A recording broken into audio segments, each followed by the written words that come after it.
If you guys are from Houston, Texas, or if you're visiting Houston, Texas, and you're looking for somewhere to go off-roading and you're not sure where to go, General Sam's Off-Road Park is a really great place to go check out and explore. It's located north of Houston, roughly about an hour in Huntsville, Texas, and it's predominantly all pine woods out there. When you arrive at the park, there'll be a sign on the left side of the fence that indicates that you have arrived at the entrance. When you pull through that gate, you're going to come up to a little shed. You're going to stop at that shed, and that's where you pay your admission and fill out your liability waivers. Now, unlike most parks, General Sam's doesn't pay or charge per vehicle or per side-by-side or four-wheeler. It's only per person. So anyone over the age of 10, it's $20 for admission. So depending on how many people are with you, is how much you're going to pay, not by how many vehicles or how many side-by-sides or four-wheelers that you bring. After you pay your admission and you pull forward to the right-hand side, you're going to see their main office. They sell firewood there, and they also have an air up station, but they only have one air hose. So if you're planning on airing down a lot of your tires, you're going to want to bring your own air compressor because it could take a while. Now, just past that on the right, that's where your facilities for the park are going to be. On the side of the building, they actually have an outdoor mud shower. So whenever you're on a side-by-side or ATV, you can actually hose off there first before you go into the actual facilities. The facilities have your sinks, your showers, and your stalls, and a place to hang your clothes or put your items while you're showering or using the restroom. And they're always very well maintained and kept. Now, just past that, you're going to have your general store. Your general store is going to have your basic needs: charcoal, towels, lighter fluid, bug spray, sunscreen, cups, just your basic stuff that you might have forgot on your way out there that you realize that you didn't have but you needed. They also have snacks and other items there too. Just depends on what time of year and what they have stocked at that moment.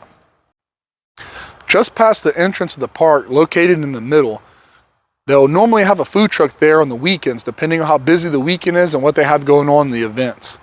Just beyond that, that's where your parking is for your trucks and your trailers if you brought side-by-sides or four-wheelers to park your truck and your trailer and offload. To the left of that, that's where your RV campsites are going to be. I don't believe they have sewage hookups, but I know that they have electrical hookups, so you're going to have to use their facilities for all your other needs. Beyond that, when you go past where you drop your truck and trailers in the parking, that's where your primitive camping is going to be for your tents.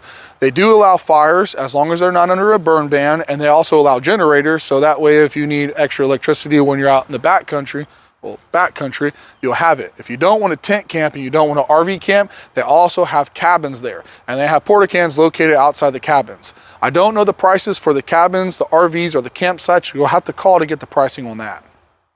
Now, when you do get to the point and you're ready to go hit the trails, keep in mind that these trails are non-directional and there are no trailheads. They're not numbered, they're not labeled either. So whenever you're out there, you can have people coming from both directions. So depending on what side of the trail you're on, just be courteous of others. If you have more room, to move over and allow them to pass by. Now, General Sam's is a 700-acre park, and it's predominantly all pine woods out there. It has the most elevation of any other park in the Houston area. So it makes it a lot of fun. But also, because the trails aren't numbered, they're not labeled, it's easy to get turned around while you're out there. But they do have an app you could download that shows the park, and it shows all the trails through the park, and it's extremely accurate. And this is very helpful if you're actually on the trails and you have to make your way back to the front for whatever reason you're ready to get off the trails.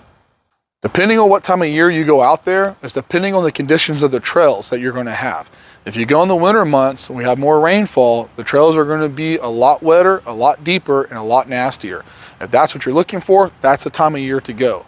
But keep in mind, they do have bounty holes out there, and these holes can get really deep really fast. So before you drive through anything, no matter what you're in, you need to check the depth of these holes, because if you get stuck in some of them with that clay, you're going to have a suction. So it's a good rule of thumb to have recovery gear. If you're out there by yourself, a winch and a shovel will do wonders for you.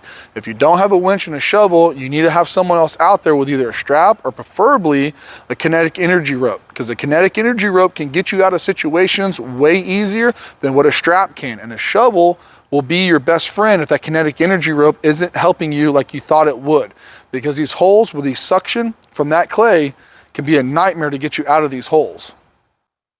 Now, with that being said, if you go during the summer, a lot of the trails are going to be dried out. And when they dry out, they can be a lot of fun to navigate those trails, because you get a lot of offset cameras and you get a lot of obstacles you can crawl up and you can take your time on. And it'll be more the technical side of things. But also, if you go during the winter months, the trails aren't always going to be packed full of mud holes and impassable like obstacles. There's a lot of well-maintained and kept trails, depending on the time of year, that they could get out there and repack those trails and level them out. They have bypasses for a lot of the trails if the trails get too nasty. But even during the winter, depending on how many vehicles go and how many vehicles are out there, even those bypasses can get rutted up pretty bad, and they could be difficult to get out of too. So just make sure that when you're going down these trails, you don't get yourself in a situation that you can't get out of.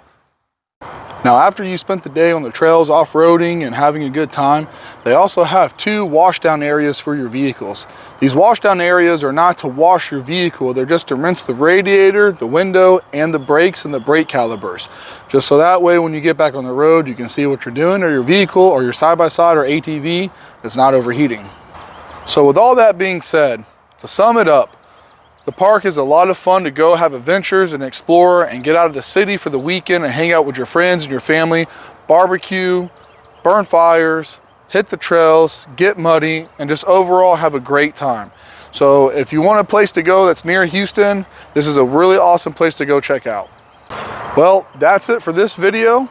So if you found it enjoyable or entertaining, if you could go ahead and leave a like, I'd appreciate it. If you want to go ahead and subscribe to the channel, we're going to have more content coming out weekly just like this. Until next time, appreciate it, guys.